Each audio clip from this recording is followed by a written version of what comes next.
Guests and staff at the Sevilla Hotel in Mumere rushed outside on Wednesday after a magnitude 5.1 aftershock rattled Indonesia's Flores island. Footage showed people gathering outside as roof tiles hung loose following the tremor, which struck offshore northeast of Nageko at 11:13 local time. Authorities confirmed there was no tsunami threat. The quake is part of a continuing seismic sequence after the devastating 7.7 magnitude earthquake on August 15. At least 70 people have been killed, more than 1,000 injured and tens of thousands displaced across the East Nusa Tenggara.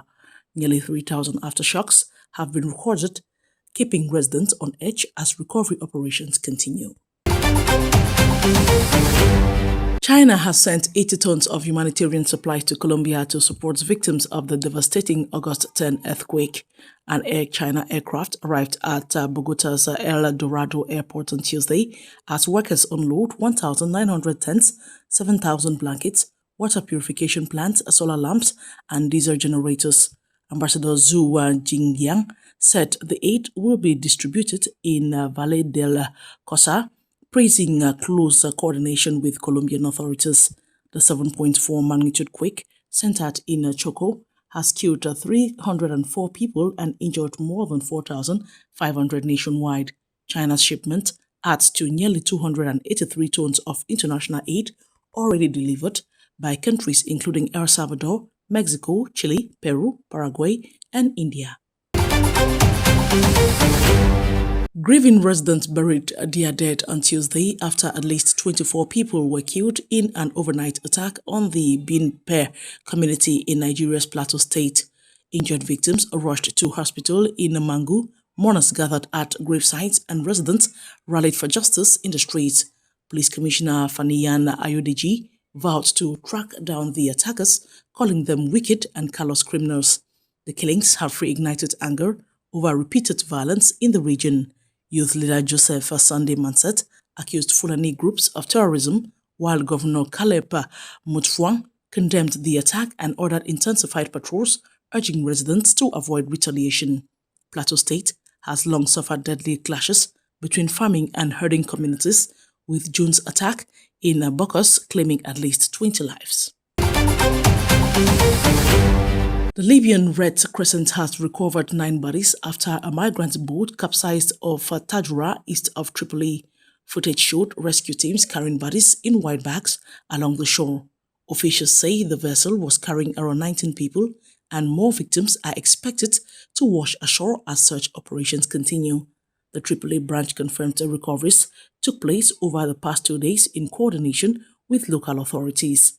Libya remains a major transit point for migrants heading to Europe across the Mediterranean. According to the International Organization for Migration, nearly 944,000 migrants were identified in Libya between March and April last year, spread across 100 municipalities.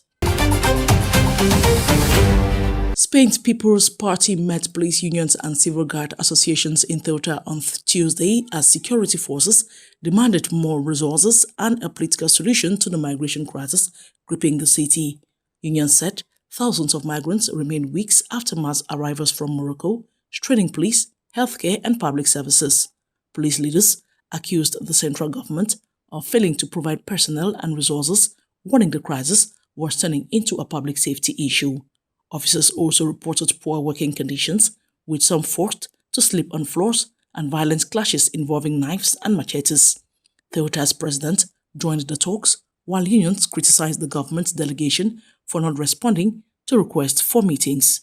Madrid says it has reinforced security and expanded temporary accommodation, urging cooperation between national and local authorities. Ukraine's former defense minister Mykhailo Fedorov has called for elections, warning that trust between citizens and the state is being eroded. Fedorov, dismissed last month, accused the government of corruption, saying wartime graft threatens Ukraine's survival. He urged a legal, safe, and realistic mechanism to restore democratic processes. His removal sparked nationwide protests that continue across Kiev and other cities. Supporters credit him for advancing military technology and procurement reforms during his 6 months in office. President Volodymyr Zelensky has now nominated acting defense minister Yevhen Kamara a former top security officer, as Fedorov's successor. Ukraine's last elections were held in 2019, but parliamentary and presidential votes scheduled for 2023 and 2024 were postponed under martial law. Russian Foreign Minister Sergei Lavrov has warned that Moscow would consider UK involvement in missile strikes on Russia as direct participation in the war. Speaking on state television Tuesday, Lavrov said Britain's role would carry all the ensuing consequences. The Russian embassy in London accused the UK of aiding Ukrainian attacks with British drones, calling it complicity in terrorist crimes. Prime Minister Andy Burnham responded that Britain would continue to support Ukraine 100%. Moscow launched its offensive in February 2022 after recognizing the Donetsk and Lugansk republics. Kiev denounced the move as an invasion, imposed martial law and mobilized forces, while the EU and US imposed sweeping sanctions on Russia. Myanmar's President Min Aung Hlaing says ties with Russia are developing steadily following talks with President Vladimir Putin in Moscow on Tuesday. At a press conference, he praised the progress in bilateral relations, noting the meeting would boost both political and economic cooperation. Highlighting Myanmar's strategic location, abundant resources, and long coastline, Min Aung Hlaing invited Russian investors to strengthen engagement with his country. The leaders also discussed expanding cooperation across multiple fields and addressed current international and regional issues. The Myanmar president arrived in Moscow on Monday for the official visit. Chinese President Xi Jinping met Ecuador's President Daniel Noboa in Beijing on Tuesday, pledging to elevate ties to new heights as trade between the two nations rose 20% in the first half of the year. Noboa praised China's hospitality, calling Ecuador a trustworthy friend across the Pacific. Talks at the Great Hall of the People produced concrete results, including $43 million in non-reimbursable resources for priority projects, new cooperation in trade, investment, technology, and renewable energy, and a major push on photovoltaic power to expand clean energy. China also offered support against the El Niño phenomenon, promising medical equipment, resources, and AI-based meteorological systems to improve forecasting. The two countries signed 5 cooperation agreements, opening new opportunities in communications, sustainability, and economic development.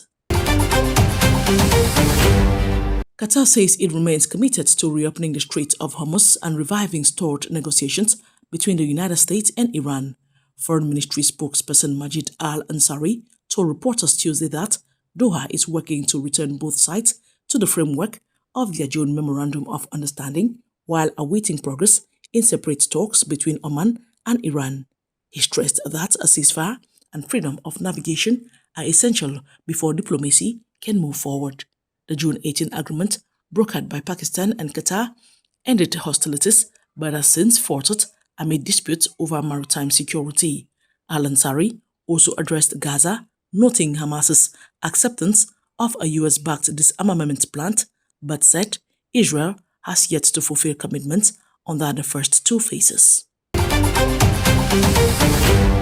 Specialist crews are battling a fast-moving wildfire in Spain's western Cáceres province after flames swept through Las Hurdes on Tuesday, forcing hundreds from their homes. Footage Tuesday showed vegetation engulfed by fire, and Spain's forest fire reinforcement brigades joined the operation. The blaze broke out near Robledo and spread rapidly through rugged terrain, generating intense heat and winds that hampered direct attacks.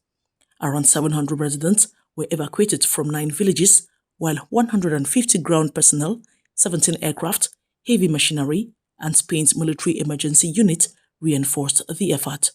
Authorities raised the fire to level 2 on the regional and civil protection plans due to the threat to people and property. Las Hurdes was devastated by another major blaze in 2023 when more than 10,000 hectares were destroyed.